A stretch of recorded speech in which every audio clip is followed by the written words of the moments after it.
God bless you भाइयों बहनों। आइए हम शुरू करने से पहले हमारे उद्धारकर्ता परमेश्वर, जो सृष्टिकर्ता परमेश्वर है, जिन्होंने हमारे लिए, हमें पापों से छुड़ाने के लिए बहुमूल्य बलिदान किया, जिन्होंने अपना बहुमूल्य लहू क्रूस पर बहाया,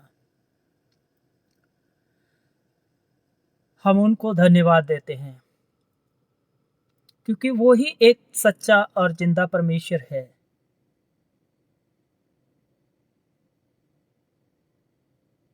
भाइयों बहनों, हम उनको इस महान प्रेम, अनुग्रह और दया के लिए कोटि कोटि धन्यवाद चढ़ाते हैं, क्योंकि उन्होंने हमें महत्वपूर्ण वचन समझने का, सुनाने का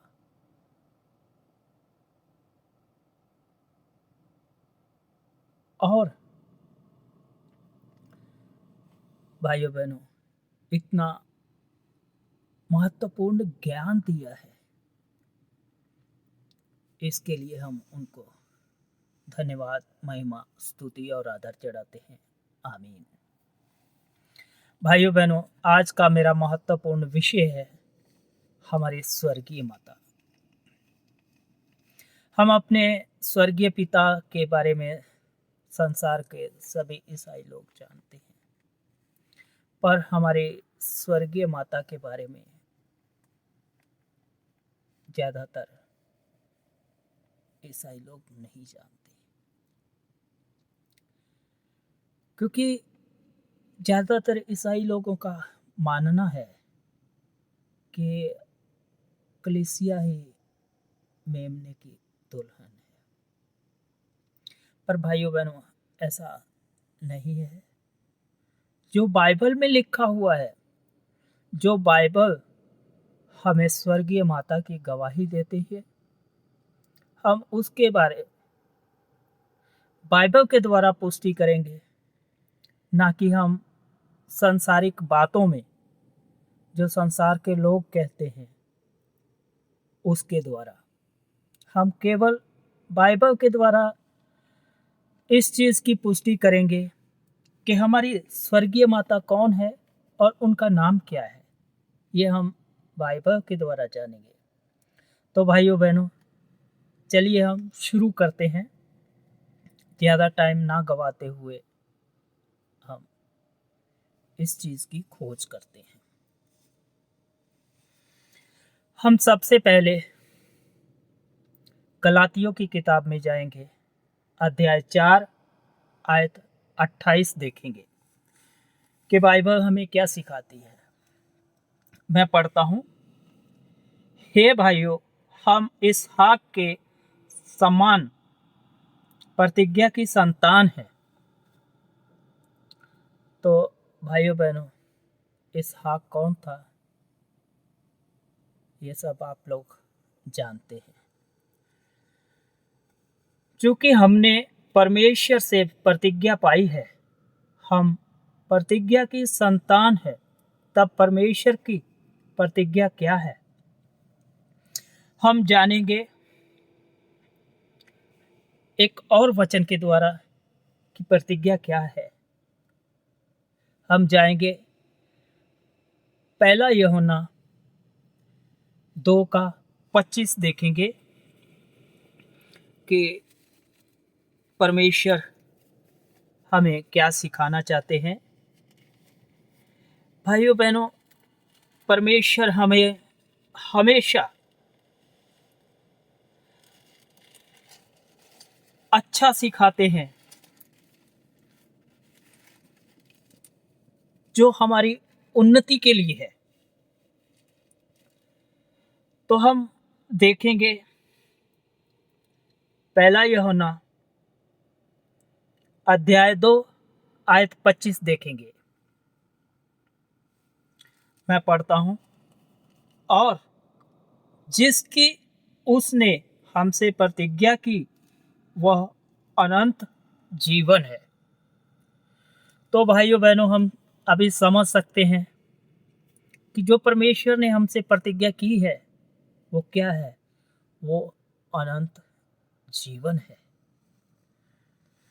तो भाइयों बहनों, यहाँ पे हम स्पष्ट रूप से समझ सकते हैं कि प्रतिज्ञा क्या है जो परमेश्वर ने हमसे की। तो हम प्रतिज्ञा की संतान कैसे हैं? तो भाइयों बहनों, हम आगे एक और वचन देखेंगे। हम जाएंगे प्रकाशित वाक्य की किताब में अध्याय 4 और आयत 11 देखेंगे कि परमेश्वर हमको क्या सिखाना चाहते हैं। तो भाइयों बहनों, मैं पढ़ता हूं, आप ध्यान से सुनिए।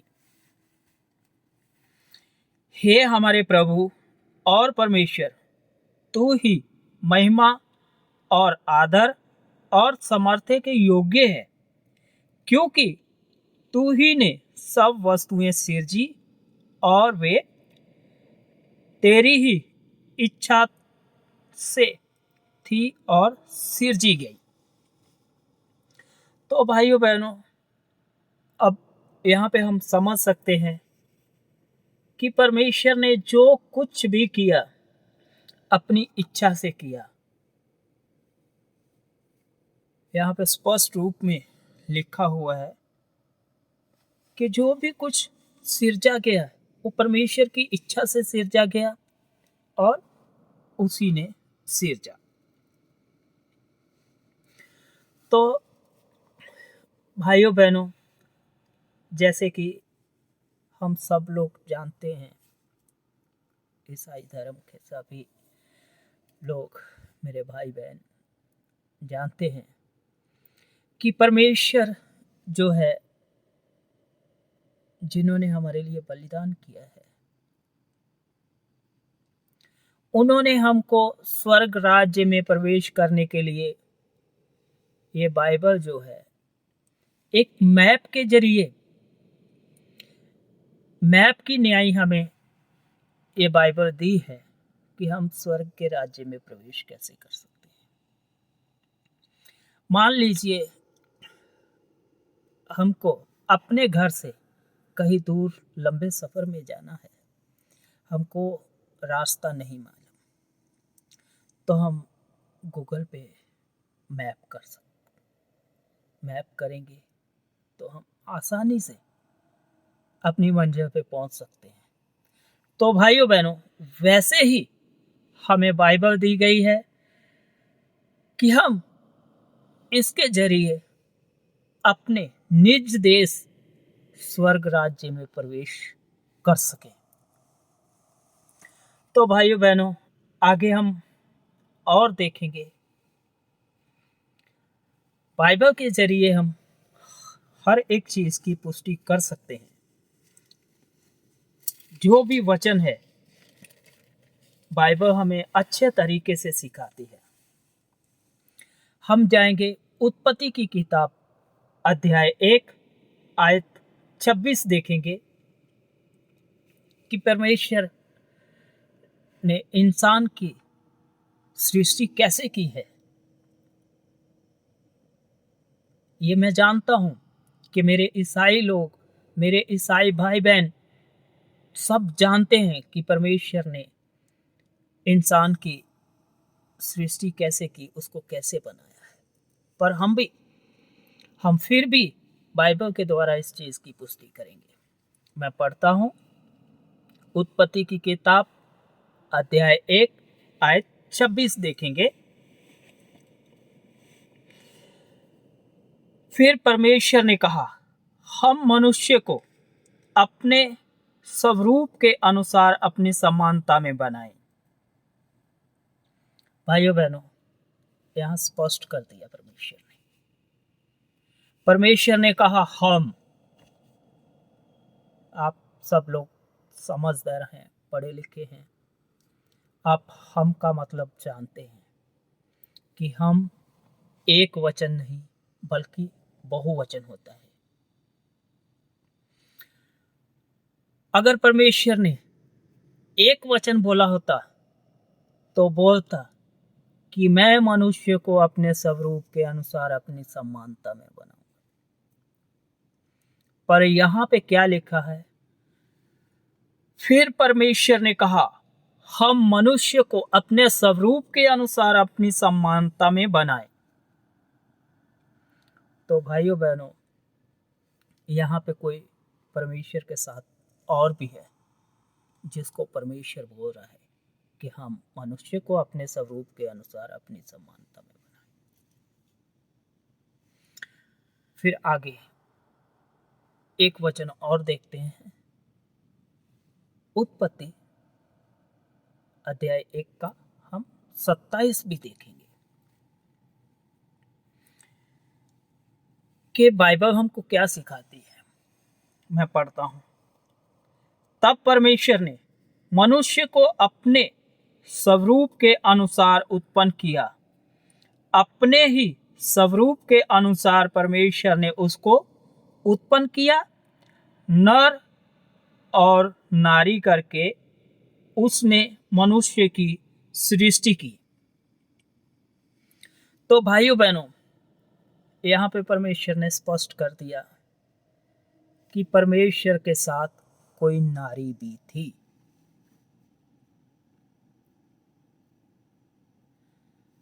और परमेश्वर स्पष्ट बता रहे हैं कि फिर परमेश्वर ने मनुष्य की सृष्टि की, अपने ही स्वरूप के अनुसार अपनी समानता में नर और नारी करके उत्पन्न किया।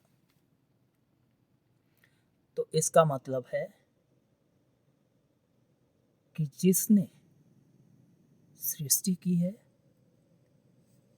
वो नर स्वरूप भी है और नारी स्वरूप भी है। भाइयों बहनों, अगर हम वाद विवाद करना चाहे तो हम कुछ भी बोल सकते, कुछ भी कर सकते, क्योंकि हम संसार में हैं। हमें सांसारिक रूप से बाइबल नहीं पढ़नी, हमें आत्मिक रूप से बाइबल पढ़ना है। क्योंकि अगर हम सांसारिक रूप से बाइबल पढ़ते हैं तो हम एक बुक,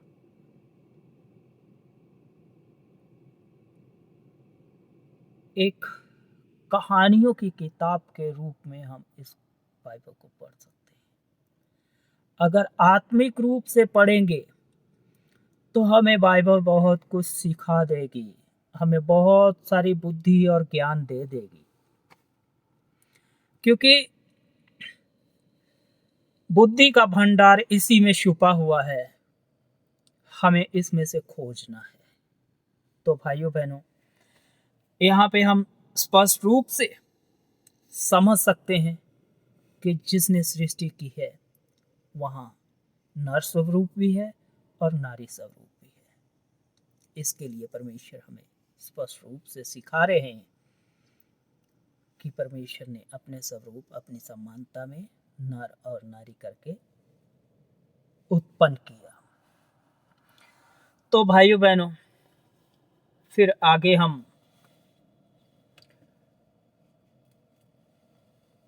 और भी देख सकते हैं, जैसे कि परमेश्वर हमें सिखाते हैं, मैं परमेश्वर ने कहा हम मनुष्य को अपने स्वरूप के अनुसार अपनी समानता में बनाए। तो भाइयों बहनों, यहाँ हमको स्पष्ट रूप से सिखा दिया परमेश्वर ने कि सत्य क्या है, सच्चाई क्या है। भाइयों बहनों, हमें किसी दूसरे के पीछे भागने की जरूरत नहीं है, ना किसी पास्टर के पीछे भागने की जरूरत है, ना किसी पादरी के, ना किसी जिसको हम फादर कहते हैं। फादर हम कैसे कह सकते हैं उन लोगों को, क्योंकि हमारा फादर तो एक ही है जिसने पूरी दुनिया की सृष्टि की, पूरे संसार की सृष्टि की। हम उसके सिवा और दूसरा हमारा फादर नहीं हो सकता। हाँ, सांसारिक फादर है, पर वो ही हमारा फादर है जिसने हमें जन्म दिया। हम दूसरे को फादर नहीं कह सकते। तो भाइयों बहनों, हम आगे बाइबल के द्वारा और पुष्टि करेंगे कि बाइबल हमको क्या सिखाना चाहती है। हम जाएंगे रोमियो की किताब,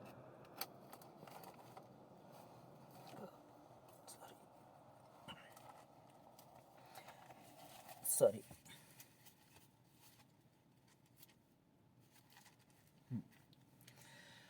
हम जाएंगे रोमियो की किताब अध्याय 5 आयत 14 देखेंगे। परमेश्वर हमको क्या सिखाते हैं, मैं पढ़ता हूँ। रोमियो की किताब अध्याय 5 आयत 14।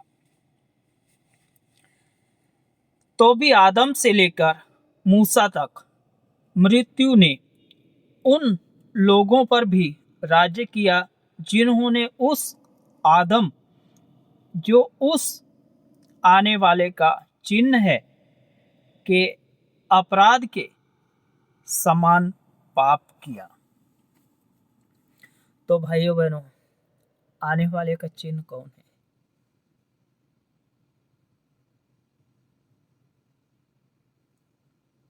आप लोग समझते हैं, समझदार हैं। दोबारा आने वाला कौन है? समझ सकते हैं? ये टॉपिक पूरा मैं नहीं करेगा, बाद में इस करेगा। हम आगे और देखते हैं, क्योंकि ये जानने के लिए आपको थोड़ा इंतजार करना पड़ेगा। क्यों? इसमें भी लॉजिक है, परमेश्वर की इच्छा है कुछ कि आप इस चीज़ का कैसे इंतजार करते हैं। तो भाइयों बहनों, चलिए हम अब आगे एक और अध्याय देखते हैं कि परमेश्वर हमको क्या सिखाना चाहते हैं। हम वापस जाएंगे उत्पत्ति की किताब अध्याय 3 और आयत 20 देखेंगे कि बाइबल हमको क्या सिखाना चाहती है। मैं पढ़ता हूँ उत्पत्ति की किताब अध्याय 3 आयत 20। आदम ने अपनी पत्नी का नाम हवा रखा, क्योंकि जितने मनुष्य जीवित हैं उन सब की आदि माता वही हुई। तो भाइयों बहनों, यहाँ पे हम देख सकते हैं कि आदम ने अपनी पत्नी का नाम हवा रखा, क्योंकि इसमें भी परमेश्वर की इच्छा है कि उसने अपनी पत्नी का नाम क्यों हवा रखा आदम ने। इसका मतलब आप समझ सकते हैं कि हवा का मतलब क्या होता है, अर्थ क्या होता है।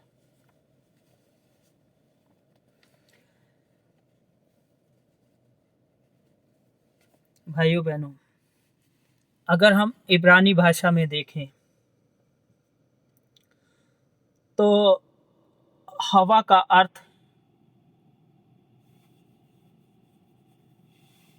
जीवन है। हवा का अर्थ जीवन है।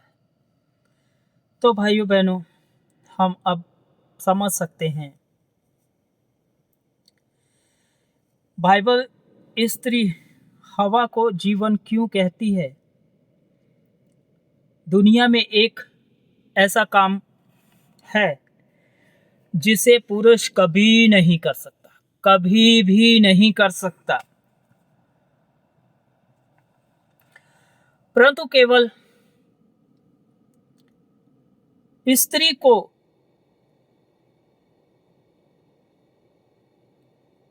ही इस चीज की भूमिका दी गई है कि स्त्री के सिवा ये काम कभी कोई पुरुष नहीं कर सकता। इसके लिए इसमें परमेश्वर की बहुत सारी इच्छा छुपी हुई है। उसकी कोई क्या बोलते हैं, परमेश्वर का कुछ रहस्य है इसमें, क्योंकि परमेश्वर ने इस संसार में जब आए तो उन्होंने जब लोगों के साथ बातें की तो उनको दृष्टांतों में ही बातें क्यों की है। तो ये वचन समझो कि इसमें भी कुछ परमेश्वर की इच्छा है। उसमें इच्छा ये है कि परंतु केवल स्त्री कर सकती है वह बच्चे को जन्म देना। बच्चे को जन्म देने की भूमिका केवल स्त्री को दी गई है। इसी कारण बाइबल स्त्री हवा को जीवन कहती है। जैसा हवा जीवन देने वाली है, बाइबल उसे सब की आदि माता कहती है। तो भाइयों बहनों, यहाँ परमेश्वर ने सब एकदम क्लियर स्पष्ट रूप से समझा दिया कि हवा का मतलब जीवन है। तो भाइयों बहनों, आगे हम पुष्टि करेंगे और हम लोग जाएंगे यूहन्ना की किताब में जाएंगे। यूहन्ना अध्याय 6 आयत 39 39 हम पढ़ेंगे कि बाइबल हमको क्या सिखाना चाहती है। मैं पढ़ता हूं। और मेरे भेजने वाले की इच्छा ये है कि जो कुछ उसने मुझे दिया है उसमें से मैं कुछ ना खाऊं, परंतु उसे अंतिम दिन फिर जिला उठाऊं। भाइयों बहनों, यहाँ पे लिखा है अंतिम दिन मैं उसे जिला उठाऊं। आगे इसी का हम 40 भी देखेंगे। इसका आयत 40 भी देखेंगे कि परमेश्वर क्या बोल रहे हैं। क्योंकि मेरे पिता की इच्छा ये है कि जो कोई पुत्र को देखे और उस पर विश्वास करे वह अनंत जीवन पाए, और मैं उसे अंतिम दिन फिर जिला उठाऊंगा। भाइयों बहनों, यहाँ पे भी लिखा हुआ है कि मैं उसे अंतिम दिन फिर जिला उठाऊंगा। हम आगे और देखेंगे इसी किताब में 6 का 44 देखेंगे, 44।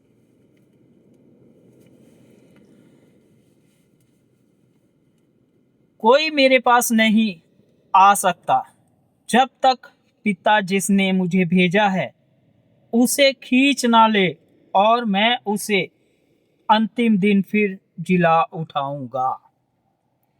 भाइयों और बहनों, कंपलसरी 3 बार परमेश्वर ने लिखा है कि मैं उसे अंतिम दिन जिला उठाऊंगा। हम और देखेंगे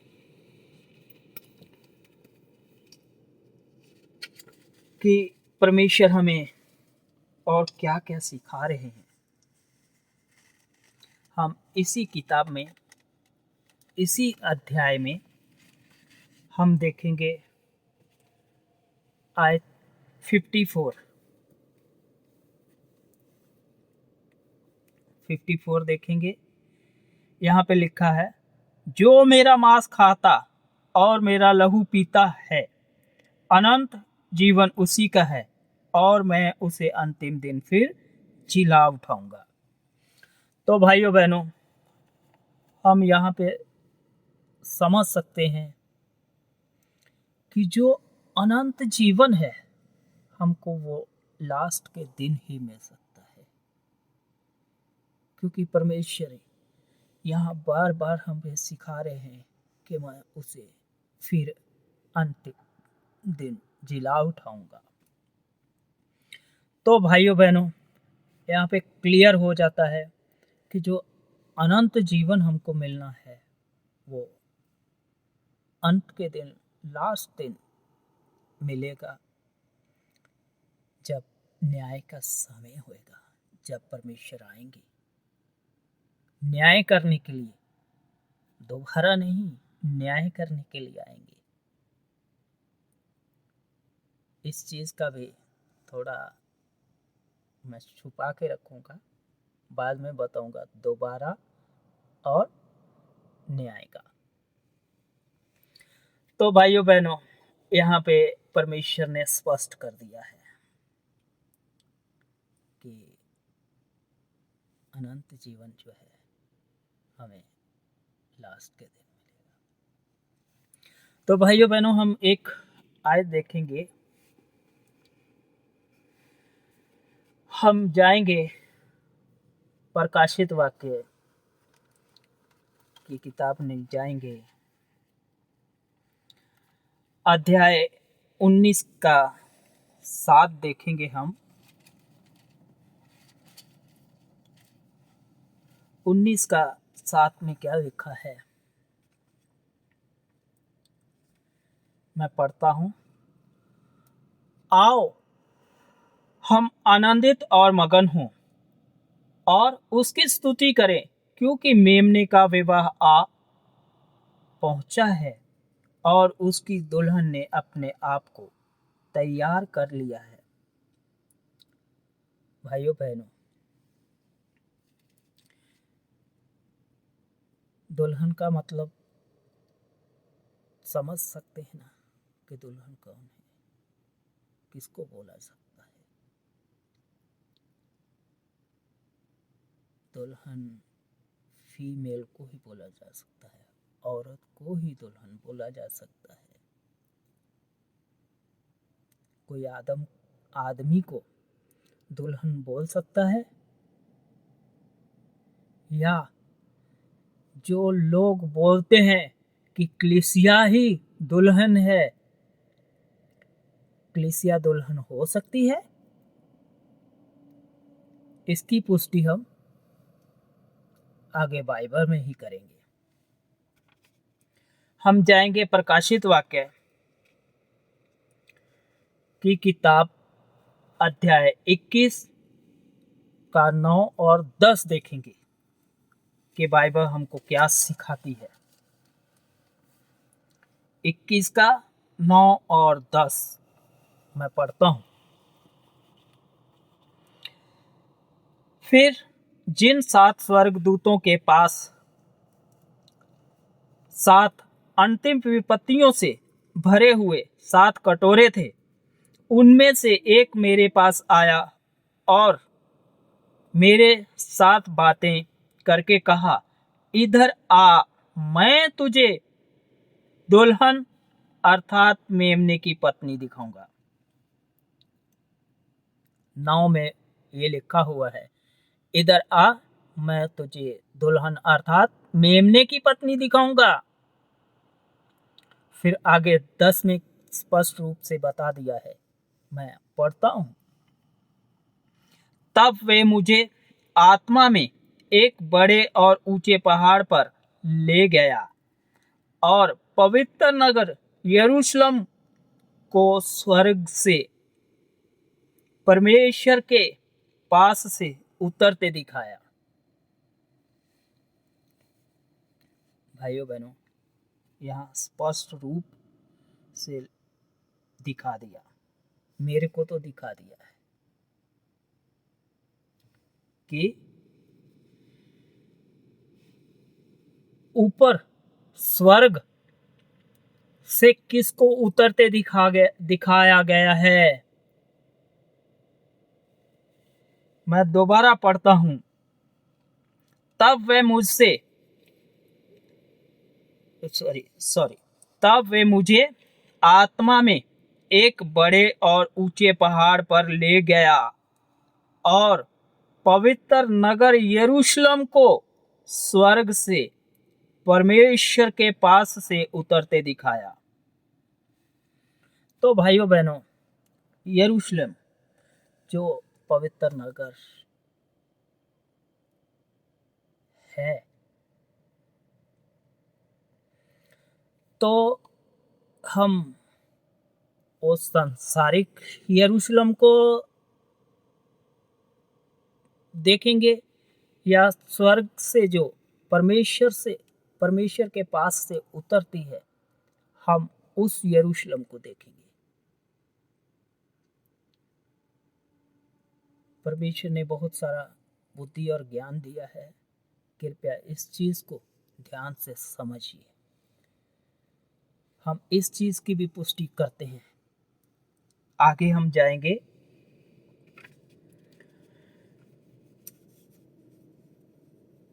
गलतियों की किताब अध्याय 4 आयत 26 देखेंगे कि परमेश्वर हमको क्या सिखा रहे हैं। हम गलातियों की किताब में जाएंगे, अध्याय 4 आयत 26। मैं पढ़ता हूं।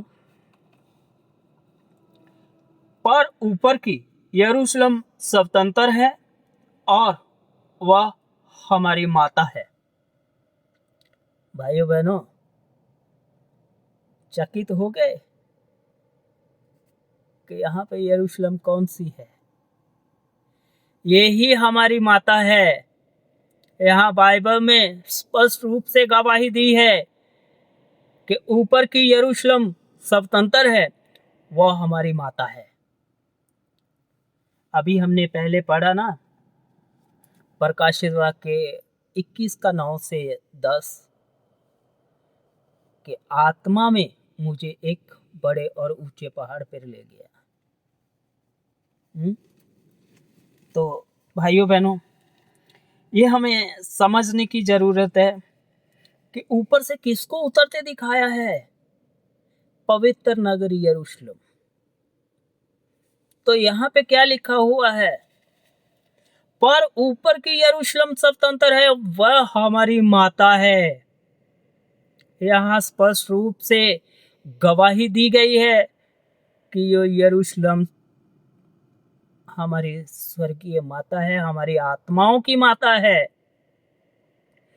भाइयों बहनों, जो इस चीज को नहीं मानता वो स्वर्ग राज्य में कभी भी प्रवेश नहीं कर सकता। मैं अभी एक वचन और पढ़ता हूं। हम जाएंगे प्रकाशित वाक्य 22 का 17 में। यहाँ पे कुछ और स्पष्ट होना बाकी है। अध्याय 22 आयत 17 प्रकाशित वाक्य। यहाँ पे लिखा है, आत्मा और दुल्हन दोनों कहती है आ, और सुनने वाला भी कहे आ। जो प्यासा हो वह आए, और जो कोई चाहे वह जीवन का जल सेत मेत ले। आत्मा और दुल्हन, भाई बहनों, कोई कंफ्यूजन तो नहीं है? अगर है तो मैं स्पष्ट करता हूं। हम जब चर्च में जाते हैं तो सबसे पहले साइन करते हैं, जिसको हम प्रतिमा बनाना बोलते हैं। हम क्या करते हैं? पिता, पुत्र और पवित्र आत्मा। पिता कौन था? हे पिता यहोवा। और पुत्र प्रभु यीशु मसीह, जिन्होंने हमारे लिए अपना बहुमूल्य लहू बहाया। और पवित्र आत्मा, जो दोबारा आने वाले यीशु मसीह हैं। क्या वो दोबारा यीशु मसीह के नाम से ही आएंगे या कोई और नाम से आएंगे? बाइबल में इस चीज की भी गवाही दी गई है कि मैं अपने नए नाम से आऊंगा और उसके चुने हुओं को ही वो नाम दिया जाएगा। जो इस चीज पे विश्वास करते हैं उनको ही वो नाम दिया जाएगा, वो ही जानेंगे। पर भाइयों बहनों, मैं ये टॉपिक अभी नहीं करना चाहता। जो मेरा मेन टॉपिक है मैं उसके बारे में ही गवाही देना चाहता हूँ। तो भाइयों बहनों, यहाँ पे स्पष्ट हो गया ना, गलातियों 4:26 में, पर ऊपर की यरूशलेम स्वतंत्र है और वह हमारी माता है। हमें हमारी स्वर्गीय माता का नाम मिल गया कि हमारे स्वर्गीय माता का नाम यरूशलेम है, नई यरूशलेम। भाइयों बहनों, हमने जैसे पहले शुरू में गलातियों 4:28 आयत देखा था, मैं वापस दोहराना चाहता हूँ कि 4:28 में क्या लिखा हुआ है। हे भाइयों, हम इसहाक के समान प्रतिज्ञा की संतान है। तो भाइयों बहनों, यहाँ पे हमें स्पष्ट रूप से समझ में आ जाता है कि हम स्वतंत्र स्त्री की संतान है, प्रतिज्ञा की संतान है।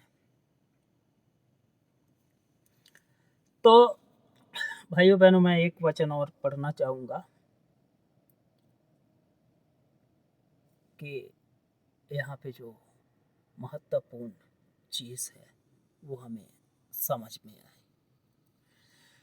हम जाएंगे गलातियों की किताब अध्याय 4 आयत 31 मैं पढ़ूंगा। इसलिए हे भाइयों, हम दासी के नहीं परंतु स्वतंत्र स्त्री की संतान हैं। तो भाइयों बहनों, यहाँ हम अच्छे तरीके से समझ सकते हैं कि हम दासी की नहीं स्वतंत्र स्त्री की संतान है। तो यहाँ पे अध्याय 4 आयत 26 में क्या लिखा हुआ है, मैं दोबारा दोहराता हूं।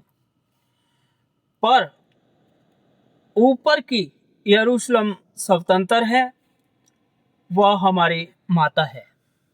भाइयों बहनों, यहाँ पे समझ गए कि 31 क्या समझाता है।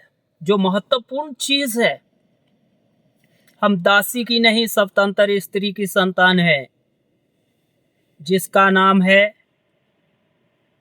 स्वर्गीय माता नई यरूशलेम जी। जो इस चीज पे विश्वास नहीं करेगा वो स्वर्ग के राज्य में प्रवेश कभी नहीं कर पाएगा। भाइयों बहनों, ये सोचने की बात है, समझने की बात है। जबकि उत्पत्ति 26 में लिखा हुआ है ना, 1:26 में और 27 में, दोनों वचन पढ़े हैं हमने।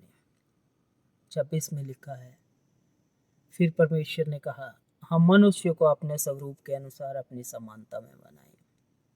27 में लिखा है, फिर परमेश्वर ने मनुष्य की सृष्टि अपने स्वरूप के अनुसार अपनी समानता में नर और नारी करके बनाया है।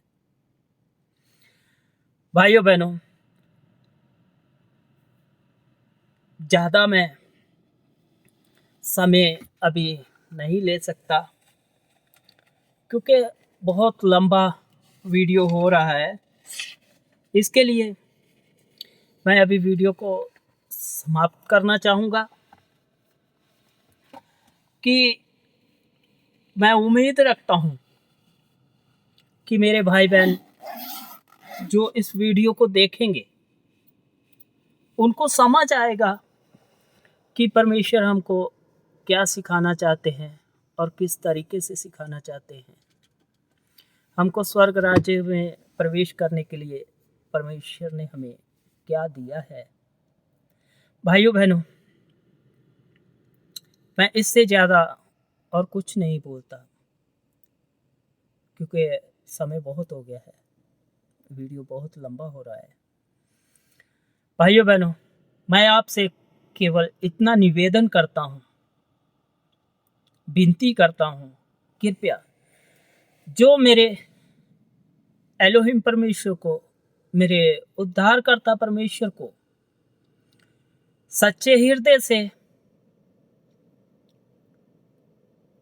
मानते हैं, जो उनकी इच्छा के अनुसार उनकी आज्ञा का पालन करना चाहते हैं, वो केवल मेरे वीडियो को नहीं बल्कि बाइबल को भी पढ़ें और आत्मिक रूप से पढ़ें, ना कि सांसारिक रूप से। मैं आपसे हाथ जोड़ के निवेदन करता हूँ, कृपया जो हमें सिखाने आते हैं, जो हमें बाहर की चीज़ें सिखाते हैं, उन चीज़ों पे विश्वास मत कीजिए।